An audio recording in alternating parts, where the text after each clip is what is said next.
Fala meu amigo, minha amiga advogada Guilherme Barbosa, aqui hoje para falar para você por que afinal que é tão difícil você se posicionar na primeira página do Google de forma orgânica. O que está por trás dessa ferramenta do Google que dificulta o seu escritório aparecer, como aparece em outros diversos escritórios e que infelizmente não aparece o seu. O que leva? Por que leva tanto tempo ele subir a sua posição quando colocarem lá advogado dentro da sua área, na sua cidade e você aparecer? Primeiro ponto que é importante entender é o seguinte: no Google existe apenas 10 posições. São 10 posições orgânicas. O que são as posições orgânicas? São aqueles que não pagam efetivamente para aparecer na primeira página do Google. Existe um dado que mostra que 93% das pessoas visualizam apenas a primeira página. Então, se 93% visualizam apenas a primeira página, naturalmente, a competição pela primeira página vai ser sempre muito relevante. Mas, aí vem um ponto muito importante. Como é que eu faço para entender, como é que eu faço para poder me posicionar e competir de igual com outros escritórios que estão na primeira página, com outras empresas que estão lá dominando aquela relevância que a gente chama de SEO, tá? Eles estão atendendo os critérios de SEO, que é um critério técnico que o Google utiliza, são mais de 200 fatores aqui que ele leva em consideração e não existe uma receita de bolo. O Google não divulga isso. Olha, esse critério pesa mais do que esse aqui pesa mais do que aquele. Ele não divulga isso. Aliás, ele muda isso com muita frequência, tá? Então, às vezes um critério está fazendo sentido, daqui a pouco ele começa a entender que aquele critério está sendo burlado ou que não é mais tão valorizado assim pelas pessoas. Como tudo na tecnologia, muda muito rapidamente. Então, é muito difícil você realmente entender todos os critérios e aí aplicar como uma receita de bolo e fazer com que aquilo tenha relevância e entregue resultado para o seu escritório e você apareça na primeira página. Então, de maneira bastante prática e objetiva, eu quero trazer para você o que eu recomendo, tá? Para que você entenda. O primeiro ponto que é mais importante é o seguinte: o tempo de domínio que você tem, ele conta muito. Então imagine o seguinte, um escritório lá de 20, 30 anos, qual que é a relevância, qual que é a primeira competição, o tempo de domínio que ele tem frente ao seu escritório que acabou de ser lançado? Naturalmente aquele escritório já sai na frente. Se o cara tem um domínio, que é basicamente lá o nome do seu escritório, .adv ou .com.br, que isso não vai interferir, mas é o tempo que você tem de domínio, ele já vai contar muita vantagem. Então se você tem um domínio de longa data, procure atualizar o seu site, utilize esse domínio. Se você não tem, crie um domínio agora. Se você está começando um negócio, mas não vai fazer o site, já compra um domínio, certo? Nem que você coloque algo mais simples nesse momento, mas mantenha o seu domínio ativo por mais tempo, porque isso aqui lá na frente vai ajudar bastante. Legal? O segundo ponto que é bem importante, que talvez seja o ponto principal, é a produção de conteúdo. A gente sabe que o tempo para produzir um conteúdo é bastante escasso, e para você produzir um conteúdo de qualidade, dependendo da matéria, do tamanho do que você vai falar, você vai levar algo em torno de 3, 4 horas.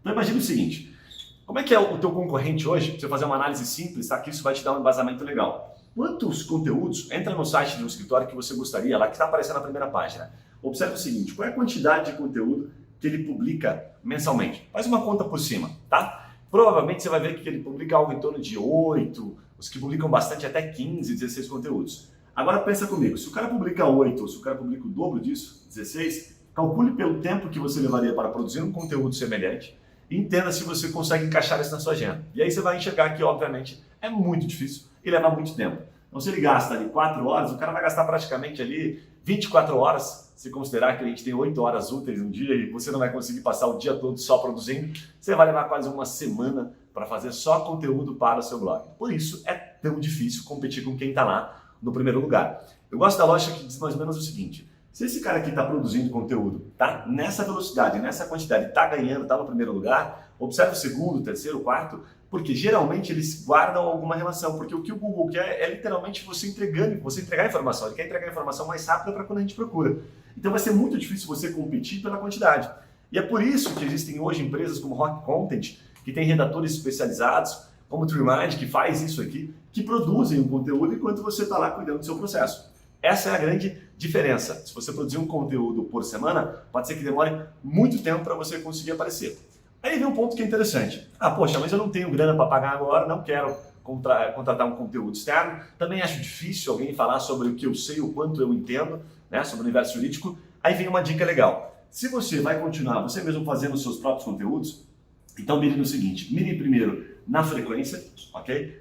Seja constante. Se você vai publicar um conteúdo por semana, publique um conteúdo, mantenha essa frequência, porque ela vai fazer toda a diferença a longo prazo. E o principal, fale sobre apenas um assunto. Tenha foco no que você vai falar, tá? Se você, por exemplo, tem um escritório empresarial e quer falar uma hora sobre a questão societária, outra hora sobre a questão tributária, outra hora sobre a questão, whatever, você pode falar sobre um monte de coisa. Quanto mais você dissipar, a forma do que o que você está falando exatamente, mais dificuldade o Google vai ter para entender que você é uma autoridade naquilo. Então, primeiro, sabe, consolide a sua posição de autoridade em algum assunto. Se você vai falar sobre o societário, mas aborde todas aquelas dúvidas que existem, sabe, sobre o societário. Aborde questões novas, aborde questões um pouquinho mais antigas, questões que são convenção, que são dúvidas muito recorrentes de quem está começando ou de empresários de um determinado nicho, mas consolide a tua posição. Porque se você publicar um conteúdo por semana, se você tiver uma frequência, em um ano, que não é muita coisa, você vai ter publicado aproximadamente 48 conteúdos. 48 conteúdos com foco falando sobre um determinado assunto, com certeza vai te dar um posicionamento muito melhor do que você falar sobre, vamos colocar assim, 10 conteúdos diferentes e ter apenas 4 deles, porque o seu concorrente naturalmente está falando mais do que você. Agora, se você faz 48 conteúdos de algo bem específico, de uma matéria que você domina, certamente você vai ter um nível, tá, de competição e vai conseguir competir de igual com grandes escritórios. Tá? Eu vi esses dias, trazendo uma referência, um exemplo bem tranquilo, eu fui procurar sobre LGPD, e quem aparecia na primeira página era o Machado Meyer, organicamente. Acho que na primeira posição orgânica apareceu o Machado Meyer. O que ele tem? Tempo de domínio, certo? Ele tem frequência, né? Ele estava produzindo alguns conteúdos sobre aquilo. Ele tinha um conteúdo longo, tinha um conteúdo técnico, mas ele tem o terceiro ponto, que é o mais importante e que é o mais difícil, tá? Que é para os escritórios, principalmente iniciantes, que é basicamente o que a gente chama de, tecnicamente chama-se referrals, mas basicamente é outros sites, tá? Outras empresas, outros escritórios, referenciando o seu conteúdo. Então, o que eles fazem, né? A gente chama também de backlink, mas os backlinks são mais internos, tá? Essa referência é basicamente quando você consegue que um outro escritório cite o seu escritório, cite o seu domínio. Então, puxa, olha que bacana esse conteúdo escrito pelo advogado XYZ ou pelo escritório XYZ sobre esse assunto societário. Puxa, os caras realmente dominam isso e tal, e você foi citado, principalmente por grandes veículos. O que é legal? Quanto maior a relevância desse outro canal, maior são as suas chances. O Google vai entender que se você foi relevante, se você foi referenciado por um canal de peso, naturalmente aquilo tem uma relevância para você e ele vai aumentar uns pontinhos assim, tá? Na sua categoria, enfim, no seu score ali para depois te colocar e vai elevando a sua posição no Google. Fez sentido para você? Espero que sim, são muitos fatores, são mais de 200, eu posso passar aqui horas falando sobre cada um dos fatores, mas eu diria para você que a produção de conteúdo com foco e principalmente você conseguir ser referenciado, certo?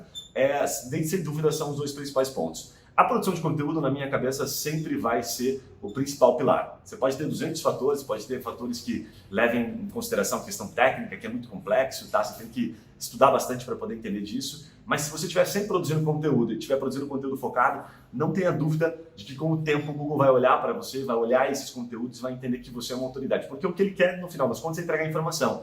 Esses fatores todos que são criados é para evitar que pessoas espertinhas tentem burlar o formato, o algoritmo do Google e se posicionar de maneira injusta, né, frente a outros que estão produzindo conteúdo e levando valor. No final das contas, é sempre aquilo que importa, é aquilo que o código de ética nos pede, orientação, consultivo, você sempre tem que entregar, entrega o que você sabe, fala um pouquinho, ajuda, né, a quem está precisando, quem está procurando, porque isso retorna para você. Bacana? Espero que você tenha gostado desse vídeo, se deixou alguma dúvida, se ficou alguma dúvida, se tiver alguma crítica, se você não concordar com alguma coisa, se ficou muito complexo, porque o assunto também não é muito fácil, certo? Não esquece, deixa o seu comentário que eu vou adorar respondê-lo. Combinado? Um abraço, eu te vejo no próximo vídeo. Até lá!